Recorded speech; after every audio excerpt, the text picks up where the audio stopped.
नमस्कार साथियों, bike coffee channel पर फिर से आप लोगों को और एक नए वीडियो में स्वागत है। आशा करते हैं कि आप लोग अपने जीवन में खुश होंगे, मस्त होंगे और मजे में भी होंगे। हमने आज फिर बॉलीवुड की बैकग्राउंड से जुड़ी हुई और एक रियल किस्से से आप लोगों को रूबरू करवाने वाले हैं। बॉलीवुड की बैकग्राउंड में अनगिनत किस्से कहानियाँ छुपी हुई होती है जो कि आम जन तक नहीं पहुँच पाते हैं। हमारे चैनल पर हम कोशिश करते हैं उन्हीं किस्से कहानियों को आपके सामने लाने की। तो चलिए कहानियों पे चलते हैं, शुरू करते हैं बॉलीवुड की बैकग्राउंड से जुड़ी हुई और एक नए किस्से।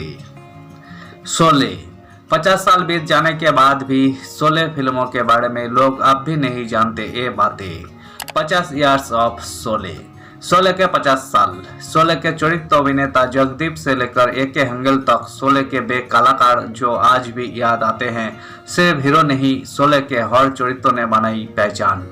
15 अगस्त 1975 को भारतीय सिनेमा के इतिहास में एक ऐसा अध्याय जुड़ा जिसने सब कुछ बदल दिया।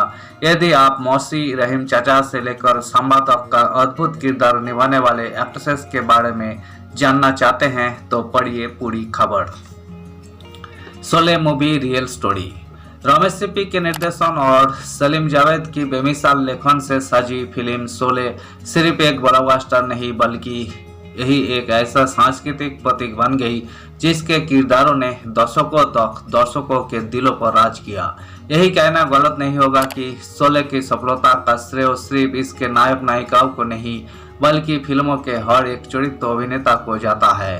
कई बार कहा जाता है ये हीरो है तो फिल्म कमाल होगी, ये सुपरस्टार है, मगर आप कोई भी बड़ी या अच्छी फिल्म देख ले, चरित्र अभिनेता बिना हीरो अधूरा लगेगा। शोले जैसी फिल्मों की खासियत है कि इसमें हर चरित्र पर ध्यान दिया गया है। रमेश सिप्पी और सलीम जावेद ने एक एक चरित्र पर ध्यान दिया है। जिसको जितना भी काम दिया उसे यादगार बना दिया। कोइयों को तो आज भी लोग इसलिए जानते हैं कि अरे ये तो शोले में था। जगदीप का रोल बाद में जोड़ा गया। जगदीप ने शुरुआत हीरो के रूप में की, फिर जितेंद्र के साथ साइड हीरो और कॉमेडी करने लगे। फिल्म बनने के बाद लगा कि इसमें कुछ मजेदार सीन डाले जाए तो उन्होंने सुरमा भोपाली के लिए जगदीप से संपर्क किया। जगदीप ने मना कर दिया। फिल्म बनने के बाद मेरा क्या काम। फिर निर्माता ने उन्हें फिल्म ब्रह्मचारी के रोल के पैसे भी नहीं दिए। आखिरकार छोटे से रोल के लिए उनकी पूरी फीस देने पर राजी हुए और उनका रोल ऐतिहासिक बन गया। इसमें उनकी जॉय वीरू के साथ कब्बली भी थी, मगर फिल्म लंबी होने के कारण वो फिल्माई नहीं गई। विकास आनंद का किरदार। विकास आनंद ने फिल्मों में जेलर का किरदार निभाया जो ठाकुर को जॉय और वीरू के बारे में जानकारी देता है। गर्म हवा से इन्होंने अपना करियर शुरू किया। शोले के अलावा दीवार, हेरा फेरी, दूसरा आदमी, दोस्ताना, मसाल, मुकद्दर का सिकंदर, लोहा, मर्द की जुबान, बोल राधा बोल, आंखें, क्रांतिवीर आदि सैकड़ों फिल्मों में चरित्र अभिनेता के रूप में काम करते। इनके चेहरे के कारण इन्हें ज्यादातर जज बनाते या फिर पुलिस डिपार्टमेंट के किसी पद पर। इन्होंने कुछ टीवी सीरियल में भी काम किया है। अरविंद जोशी ने ठाकुर बलदेव सिंह के बड़े बेटे का रोल निभाया जो एक्टर सरमन जोशी के पिता थे। उन्होंने कई हिंदी और गुजराती फिल्मों में काम किया।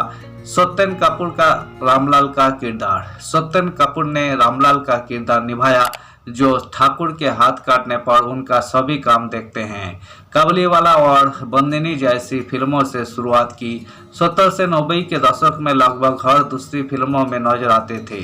लगभग 400 फिल्में की जिनमें धर्मेंद्र, राजेश खन्ना, अमिताभ और मिठुन सभी कलाकारों के साथ काम किया।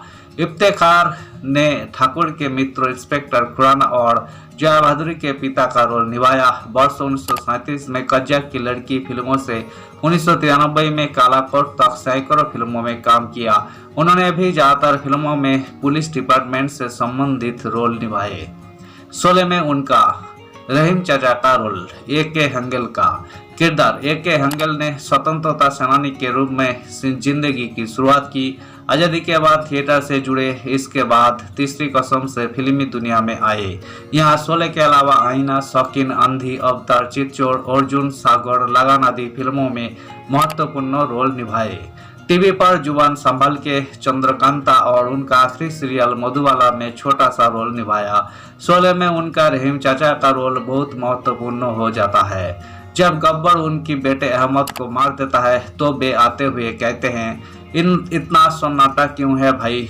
तब बीरू उन्हें उनके बेटे की लाश के पास ले जाते हैं। वे लाश को छूकर अहमद को पहचान कर रोते हैं। जब गांव वाले जज बीरू को गब्बर के हवाले करने के लिए कहते हैं कि हम यही इस मुसीबत का बोझ नहीं उठा सकते, तब चाचा कहते हैं, कौन ये बोझ नहीं उठा सकता। जानते हो दुनिया का सबसे बड़ा बोझ क्या होता है? बाप के कंधों पर बेटे का जनाजा। मैं बूढ़ा ये बोझ उठा सकता हूँ, तुम एक मुसीबत का बोझ नहीं उठा सकते। इज्जत की मौत जिल्लत की जिंदगी से कोई अच्छी है। उसके बाद नमाज के लिए जाते हुए कहते हैं, आज जाकर पूछूंगा उस खुदा से मुझे 2-4 बेटे और क्यों नहीं दिए इस गांव पर शहीद होने के लिए। आज तक के हिंदी सिनेमा में सबसे ज्यादा नम आंखों से तालियां इस डायलॉग पर बाजी थी और आज भी बाज रही है। सम्मा का किरदार जबरदस्त। मैकमोहन शूटिंग के लिए 25 बार मुंबई से बेंगलुरु गए। मैकमोहन का रोल केवल टेकरी पर बैठ गब्बर की मदद करने वाले सम्मा का था। कुल जमा 3 डायलॉग। इतने से रोल के लिए 25 से ज्यादा बार मुंबई से बेंगलुरु जाना पड़ा। अपने रोल से नाराज थे। फिल्म इतनी बड़ी थी इसलिए छोड़ भी नहीं सकते। रिलीज के बाद 16 ब्लॉकबस्टर हो रही थी मगर इन्होंने धैर्य नहीं दिया। मगर धीरे धीरे ये जहां जाते लोग सांबा सांबा कहकर इन्हें घेरने लगे। तब इन्हें एहसास हुआ कि सलीम जावेद और रमेश सिप्पी क्यों उन्हें कहते थे, रोल छोटा है पर तुम इसी शोले के नाम से जाने जाओगे। लीला मिश्रा बनी थी मौसी। लीला मिश्रा ने माँ, दादी और चाची के रोल किए मगर शोले से उन पर मौसी का ठप्पा लग गया। अनमल घड़ी, आवाड़ा, लाजवंती दोस्ती, चितचोर, राम और शाम, नानी माँ, सरगम, सदमा, दाता आदि इनकी यादगार फिल्में हैं। शोले में जॉय और मौसी के संवाद आज भी लोकप्रिय है। वही बसंती से भी इनकी नोक-झोंक मजेदार है। राजकिशोर को हम पड़ोसन की किशोर कुमार की मंडली के सदस्यों में से एक के रूप में जानते हैं। इसमें जेल में कैद जोगे हैं का चरित्र तो बखूबी निभाया। इसके अलावा दीवार, करिश्मा, कुदरत का, राम और शाम, हरे रामा हरे कृष्णा, करण अर्जुन में भी छोटे मोटे किरदार निभाए। सचिन का महत्वपूर्ण किरदार। बाल कलाकार सचिन ने 16 से महीने भर पहले ही जुबा के रोल में गीत गाता चल से धूम मचाई थी। इस फिल्मों में उनका छोटा मगर महत्वपूर्ण अहमद का किरदार था जिसे गब्बर मार देता है। इससे पहले उनकी पिता रहीम चाचा से नोक-झोंक मजेदार है। सिप्पी फिल्म्स की ब्रह्मचारी में भी उन्होंने बाल कलाकार का रोल किया था। इसके बाद उन्होंने अभिनेता, निर्माता, निर्देशक, लेखक और एंकर के रूप में खूब काम किया। वे आज भी एक्टिव है। केस्टो मुखर्जी ने ज्यादातर फिल्मों में साराबी के रोल किए। इसमें भी हरिराम नाई का किरदार निभाया जो अंग्रेजों के जमाने के जेलर का मुंह लगा है। इनके संवाद से ज्यादा इनके एक्सप्रेशन से हंसी आती है।